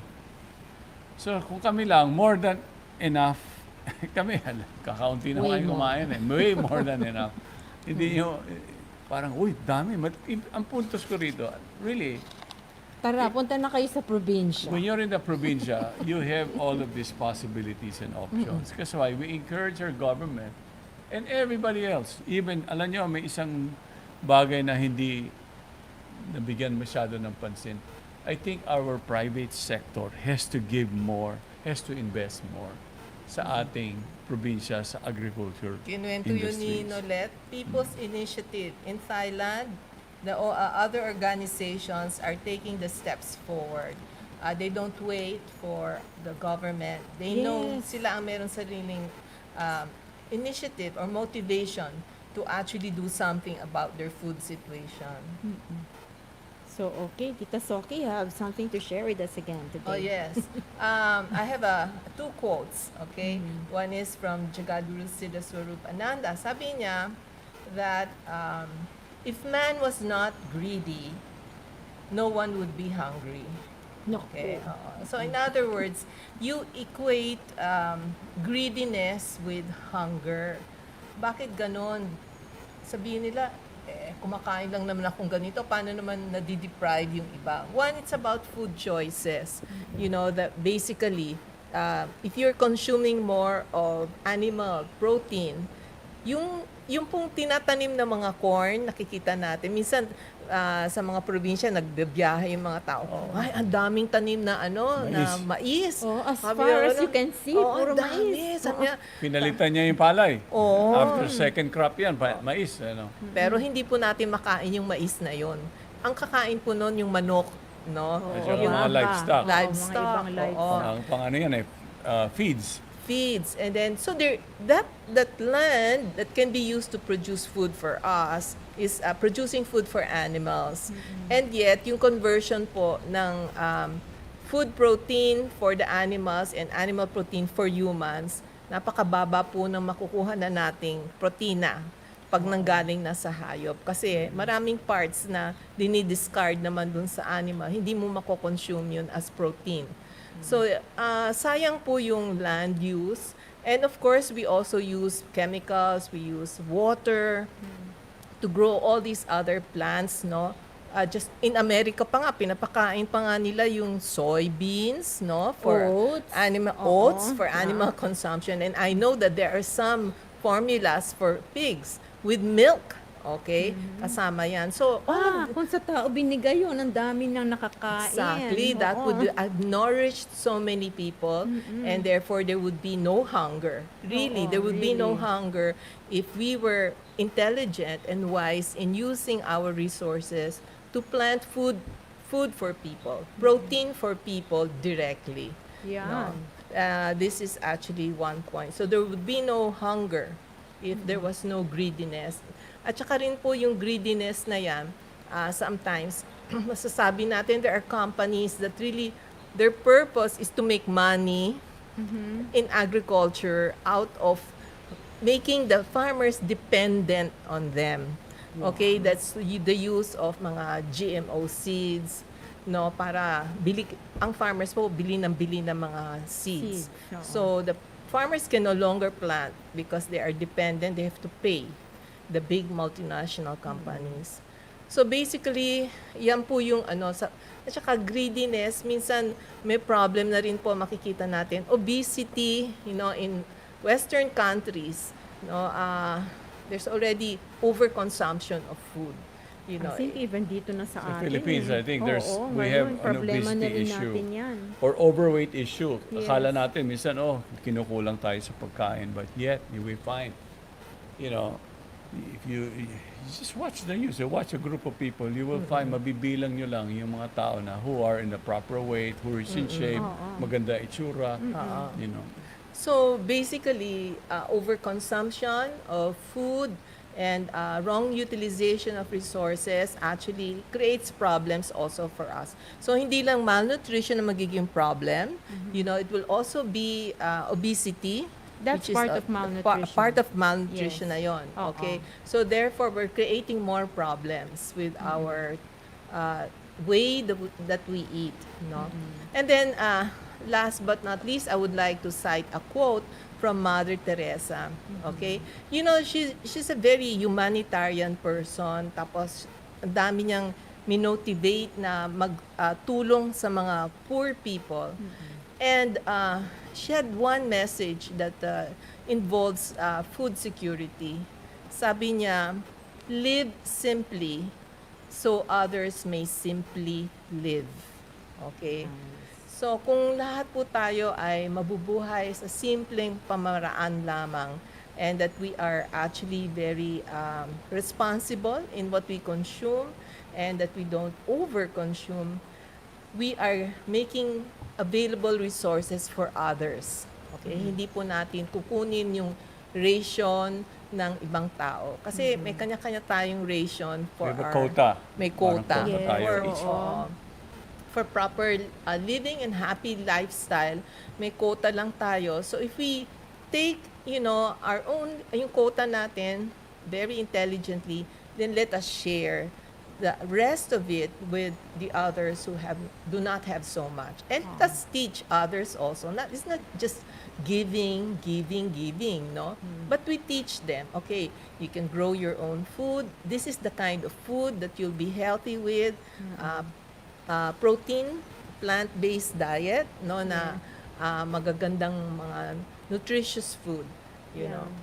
Everything we need is there in the Yes. plants. Oo. Actually, napakaswerte natin sa Pilipinas. There was an American, nagkaroon kami ng bisita many years ago. And pinakain namin ng saging, no? Yung latundan. Tapos natikman din niya yung senyorita. Tapos natikman din niya yung native na lakatan. Sarap na sarap siya. These bananas are so good. Sabi niya gano'n.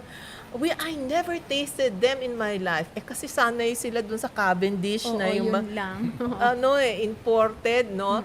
And she was, sabi niya, you're so lucky. Sabi niya gano'n.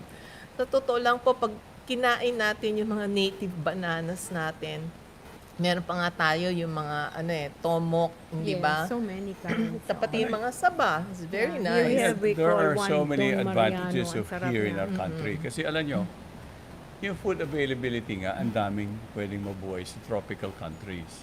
Miss, kahit tayo sinasalanta ng bagyo kung tayo wise at marunong tayo mag-prepare, anong tatanim natin, pinaplano natin ng husto, hindi tayo masyadong dependent. Use our God-given intelligence Yes. to be able to Yes. plan things out a bit and not. Kasi sa totoo lang, we're dependent beings. But, our Creator has already set everything up for us. But if we only understand that we do have quotas. Kunyari, when you talk about protein, hindi naman namimili yung katawan mo kung anong protein ang source mo Oo. Alright? O tofu lang, andyan na lahat ng kasi kailangan. nandyan na yung Amino protein na kailangan acids, mo. yun na ang importante. Yeah. Oo, it's the protein. Ngayon, kung ang pinag-uusapan gusto mo, mas masarap kainin ito, mas ganito. So yan ang ibig sabihin nun. You're going beyond what is necessary to keep your body and mind healthy. In that way, you take from others. Right? Kasi that affects your Your being consciousness is May ganun yan affected. eh. Oo. You look at the civilizations of China, Japan, they have very old The Orient, civilizations. They have very Even healthy India. diets based on tofu, Yeah, you know. plant-based. Napaka-healthy po nila. Kahit naman ang Pilipinas, ganun eh. It's Dati just naman, like, plant-based tayo eh.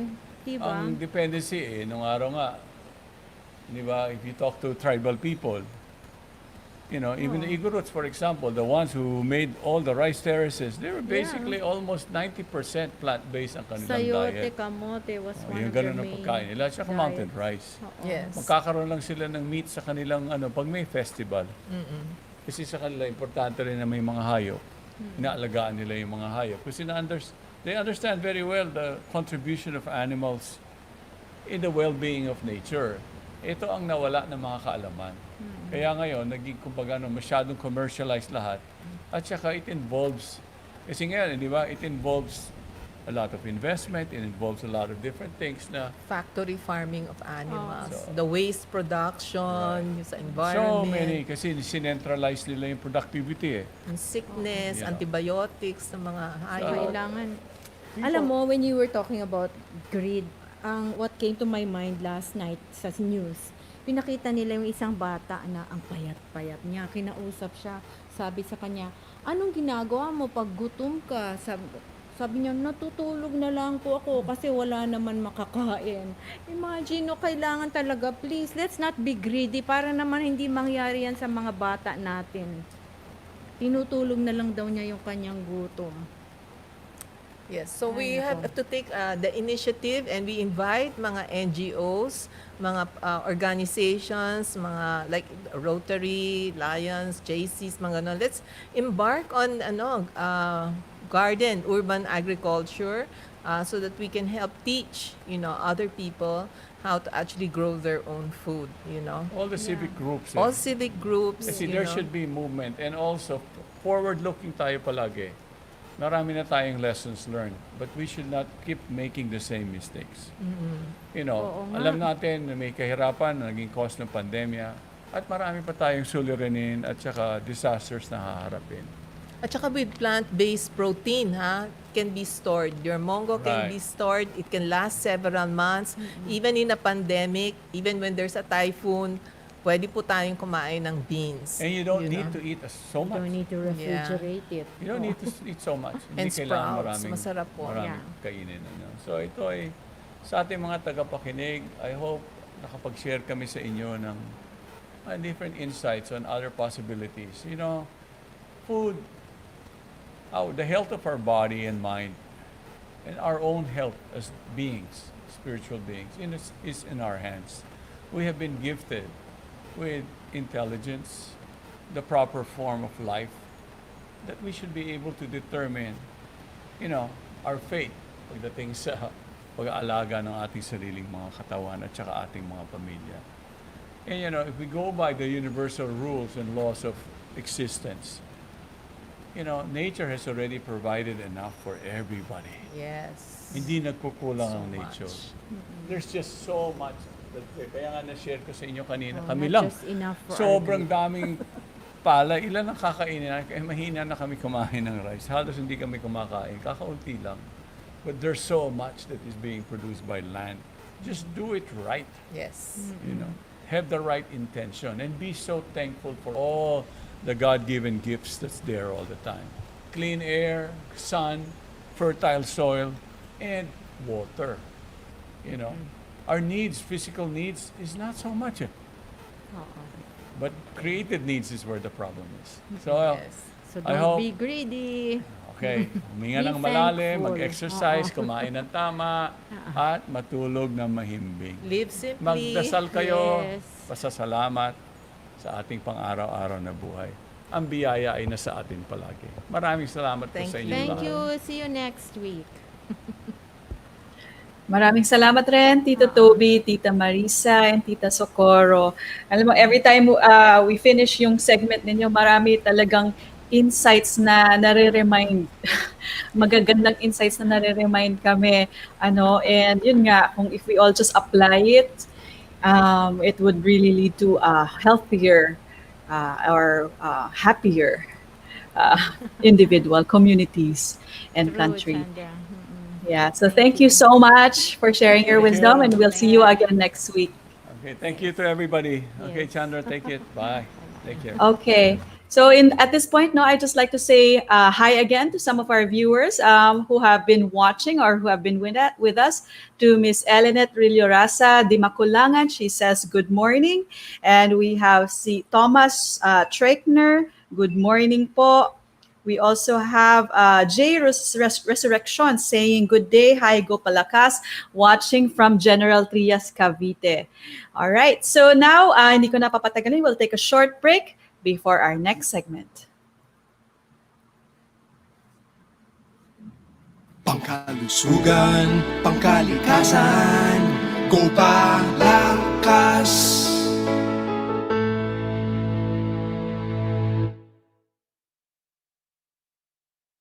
Haribo ni Tagore, Haribo. Haribo ni Tagore, Haribo.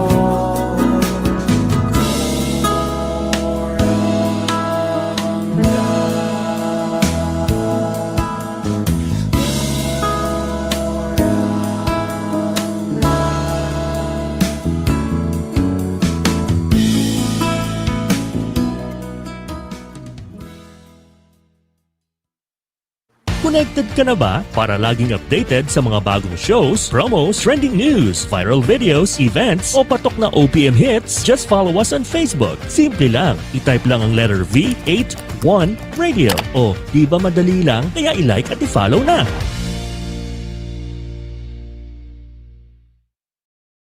Balikan na natin ang Gopalakas. Gopalakas. Dito lang yan sa V81 Radio Worldwide.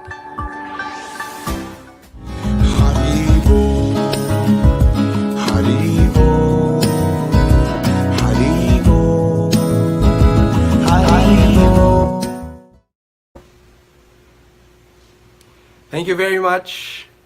Mga kaibigan, hello po. Sana okay lang kayo lahat. Ako po si Manu and welcome again to Music Meditation. Masaya kami at kasama na naman tayo para mag-relax sa mga healing sounds na ito. So, music meditation is for anyone and everyone. Kahit matanda, kahit bata, or kung tagasan man kayo, pwede nyo i-practice ang music meditation at ma-experience ang kanyang mga benefits. Para siyang sunrise. Lahat tayo pwede ma-experience yung beauty ng sunrise at yung kanyang warmth. So, samahan natin ang ating mga kaibigan from Sifcare for some music meditation.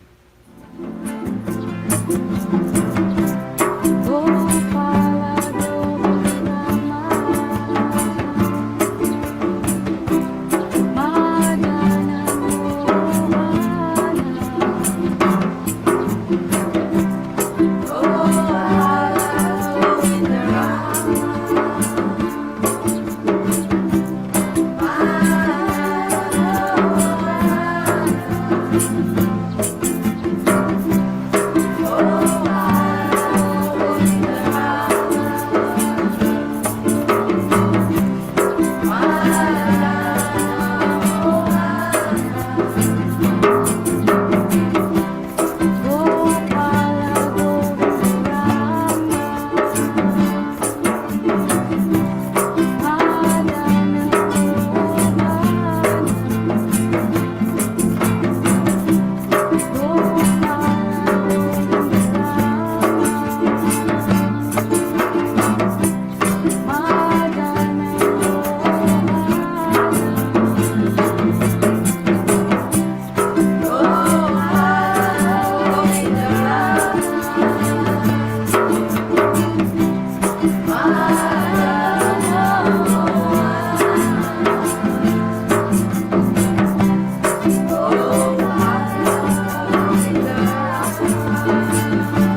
Bye.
Ayan. Thank you very much, Sir Manu, and from the friends sa Sif Care from that nice music meditation. So, Ate Chandra, ayan. Okay, mag-add ko lang ng mga hindi ko nabati kanina, Gaur, no? Yes. Mga last Apo. greetings lang. Sina Pinky Lebardo from Singapore at si Okay. Priscilla Lavarias and si Juan Magdalena na ang sabi niya, Gopalakas, kalusugan na wagas. O, diba? Yun. Oo, tama yan. At napakaraming information na aming share sa aming programang ito at talaga namang makakatulong siya sa atin as individuals at syempre sa ating bansa.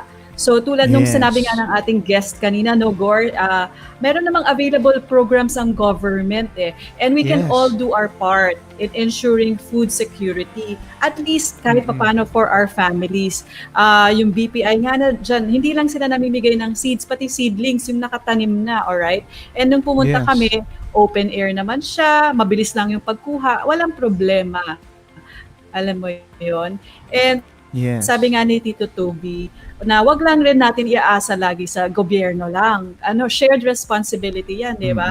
Sana ang private sector rin at mga ibang organisasyon, they can do more. And also us as individuals, we can also do so much more. Sabi ni Tita Socorro at saka ni Tita Marisa, di ba, wag tayo kubuha ng more than is what is allotted for us. And in that way, we can Yes. ensure food security for everyone. Huwag tayo maging madamot. I-share natin, di ba? Para makatulong. And kapag Yes. nakakatulong tayo sa iba, nakakapagbigay serbisyo, yun din ang nagbibigay ng kapayapaan at kaligayahan sa ating mga puso at sa ating mga isipan, which is yung layunin ng Totoo. ating programa, Yes. Gopalakas. So Diba, mga Gaur? kaibigan, especially sa ating mga kabataan yan, mag-take tayo ng initiative. Yeah? Maging volunteer tayo, maging bahagi tayo nitong magandang programa na ito para sa ating pamilya, para sa ating paligid, para sa ating kalikasan. Yan, no? So napakaganda nitong programa natin. So syempre maraming salamat sa ating maraming salamat sa inyong lahat, mga ka-Gopalakas. Ayan, nais kong pasalamatan ng ating mga viewers and listeners na sumusubaybay ng patuloy sa ating programa. Yes. At syempre, sapagkat ay alas 12 na, mga kaibigan, time check from our clock. So, magpapaalam na kami sa inyo. Ayan. And, So, kailangan na natin magpaalam. Sa ating mga viewers and listeners. So, ulit, magkita-kita po ulit tayo next Saturday. So, we'll keep you updated sa ating mga paparating na programa, sa ating mga topics. So, stay tuned lang po. Maraming salamat sa inyong lahat. Gopalakas. have a good weekend, everybody. Bye-bye. Pangkalusugan, pangkalikasan, Gopalakas.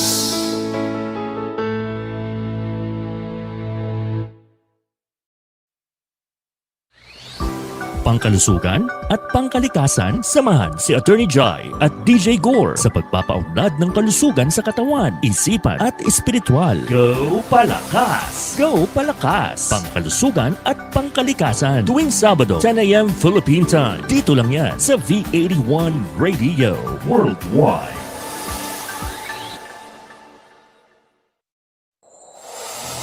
Walang kasing saya ang Paskong Pinoy. Dumaan man ang problema at pandemya, kayang-kayang lampasan basta't nagdadamayan at nagmamahalan. Ho, ho, ho! Merry Christmas! Tuloy na tuloy pa rin ang Pasko dito sa V81 Radio Worldwide.